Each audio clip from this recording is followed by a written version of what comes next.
Elle permet aux enfants de courir. Tous les grands entrepreneurs l'ont utilisée.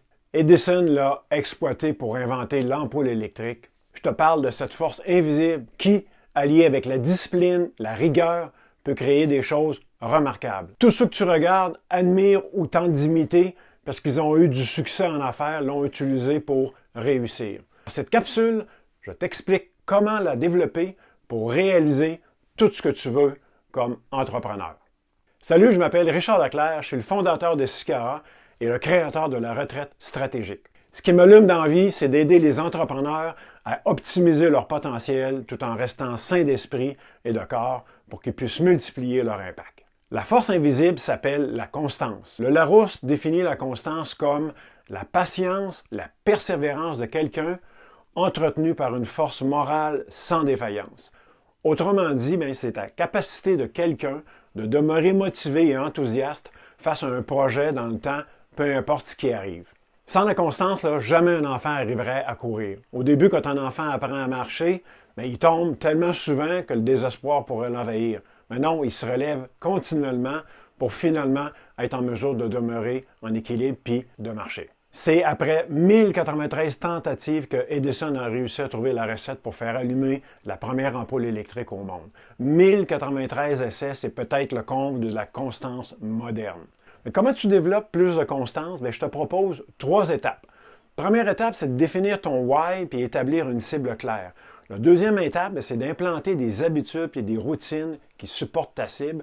Puis la troisième, c'est prioriser ton temps et ton énergie. Dans cette capsule, on va voir la première étape. Définis ton why puis établis une cible claire. Ton why, c'est ta croyance principale, c'est ton cœur, c'est la raison qui te motive à te lever du lit à chaque matin.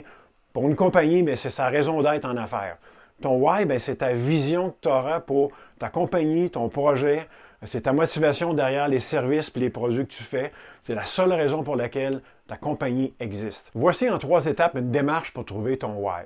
Première étape, réflexion profonde. Prends le temps de réfléchir à tes expériences de vie, tes valeurs, tes passions, ce qui t'allume dans la vie.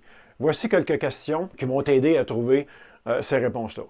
Première question, quelles sont les activités qui t'apportent le plus de satisfaction et de bonheur? Deuxième question, quels ont été les moments dans ta vie où tu t'es senti le plus en vie et aligné avec tes valeurs? Troisième, quelles sont les causes ou problèmes qui t'interpellent le plus? Puis quelles sont mes forces ou tes forces et tes talents que tu possèdes qui pourraient avoir un impact significatif? Deuxième étape, tu identifies des patterns. Tu cherches dans tes réflexions, des éléments qui reviennent constamment.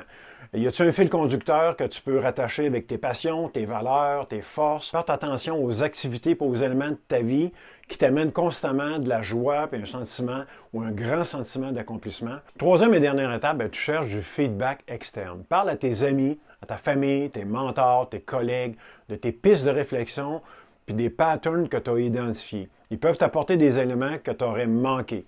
Posons des questions. Exemple, à quel endroit j'excelle le plus? As-tu remarqué à quel moment je semble être le plus heureux puis le plus comblé? Qu'est-ce que tu penses qui est le plus important pour moi à mes yeux? Un conseil d'entrepreneur à un autre, donne-toi la peine d'écrire ton why et ta réflexion. Tu peux te remettre dans ce moment de grande révélation et de découverte. Ces 3 étapes-là, ils peuvent t'aider à trouver ton why. Ce qui est important de comprendre, c'est que trouver son why, c'est un processus qui peut prendre du temps et qui, de plus, peut évoluer. Donc, attends-toi à faire des itérations.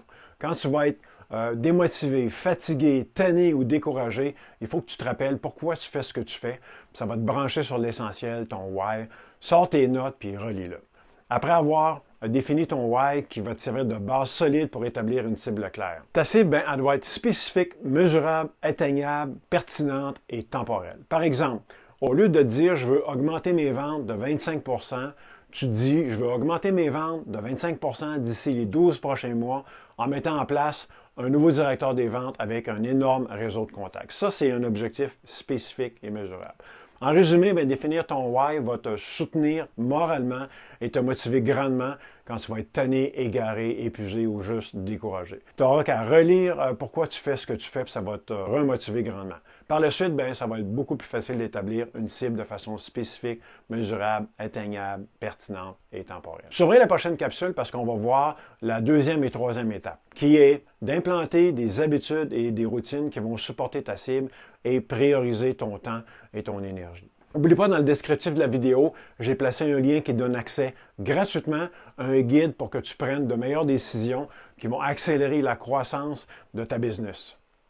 Merci et au plaisir d'avoir l'occasion de te croiser un bon jour.